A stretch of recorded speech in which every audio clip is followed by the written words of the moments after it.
നമസ്കാരം. സംസ്ഥാനത്ത് ശബരിമല സ്വർണ്ണ കവർച്ചയിൽ പ്രത്യേക അന്വേഷണ സംഘത്തിന്റെ അന്വേഷണം മികച്ച രീതിയിൽ മുന്നോട്ട് പോകുന്നുണ്ട്. നടപടികളൊക്കെ തന്നെ മികച്ച രീതിയിൽ പുരോഗമിക്കുകയാണ്. കോടതിയിലേക്ക് പ്രതിപട്ടികയിലെ പലരെയും ഹാജരാക്കുന്ന നില കൂടിയാണ് ഇന്ന് സംസ്ഥാനത്തുള്ളത്. അതോടൊപ്പം തിരുവിതാംകൂർ ദേവസ്വം ബോർഡ് അധ്യക്ഷൻ ആരായിരിക്കും എന്നുള്ളത് ഇന്ന് തീരുമാനമാവുകയാണ്.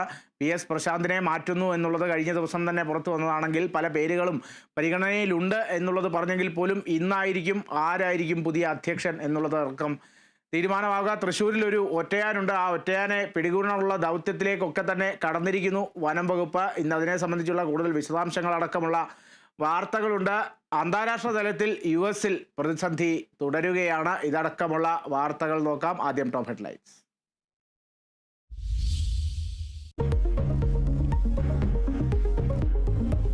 തൃശ്ശൂരിൽ കുതിരാനിലിറങ്ങി ഒറ്റയാനെ തുരത്താൻ അടിയന്തര ദൗത്യവുമായി വനം വകുപ്പ്. വയനാട്ടിൽ നിന്ന് 2 കുങ്കിയാനകളെ എത്തിച്ചു. അപകടകാരിയായ ഒറ്റയാനെ കാട് കയറ്റി സോളാർ വേലി സ്ഥാപിക്കാൻ നീക്കം.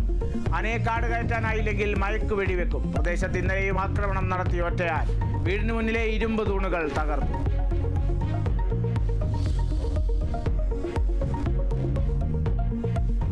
ശബരിമല സ്വർണ്ണ കവർച്ചയിൽ അറസ്റ്റിലായ മുൻ തിരുവാഭരണം കമ്മീഷണർ KS ബൈജുവിനെ ഇന്ന് കോടതിയിൽ ഹാജരാക്കും. KS ബൈജു കേസിലെ 4ാം പ്രതി മുരാരി ബാബുവിനെയും സുധീഷ് കുമാറിനെയും കസ്റ്റഡിയിൽ വാങ്ങാൻ നീക്കം. സന്നിധാനത്തെ പരിശോധന പൂർത്തിയാക്കി SIT ഉദ്യോഗസ്ഥർ മടങ്ങി.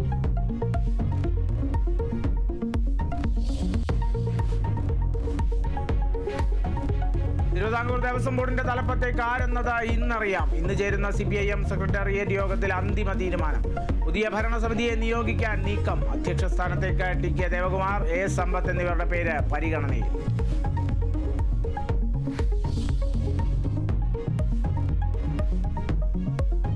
സൂപ്പർ കപ്പ് ഫുട്ബോളിൽ നിന്ന് കേരള ബ്ലാസ്റ്റേഴ്സ് പുറത്ത്. തോൽവി മുംബൈക്കെതിരായ മത്സരത്തിൽ 1 ഗോളിന്. ജയത്തോടെ ഗ്രൂപ്പ് ചാമ്പ്യന്മാരായി മുംബൈ സെമിയിലേക്ക്.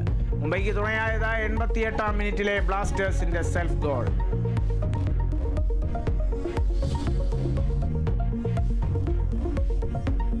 അടച്ചുപൂട്ടലിനെ തുടർന്ന് അമേരിക്കയിലെ വിവിധ മേഖലകളിൽ പ്രതിസന്ധി രൂക്ഷം. പ്രതിസന്ധി പരിഹരിച്ചില്ലെങ്കിൽ വിമാന സർവീസുകൾ 10% വരെ വെട്ടിച്ചുരുക്കേണ്ടി വരുമെന്ന US ഗതാഗത സെക്രട്ടറി. വെട്ടിച്ചുരുക്കൽ വിമാനത്താവളങ്ങളിലെ ജീവനക്കാരുടെ ക്ഷാമത്തെ തുടർന്ന് ആദ്യഘട്ടത്തിൽ നിർത്തിവെക്കുക ആഭ്യന്തര വിമാന സർവീസുകൾ.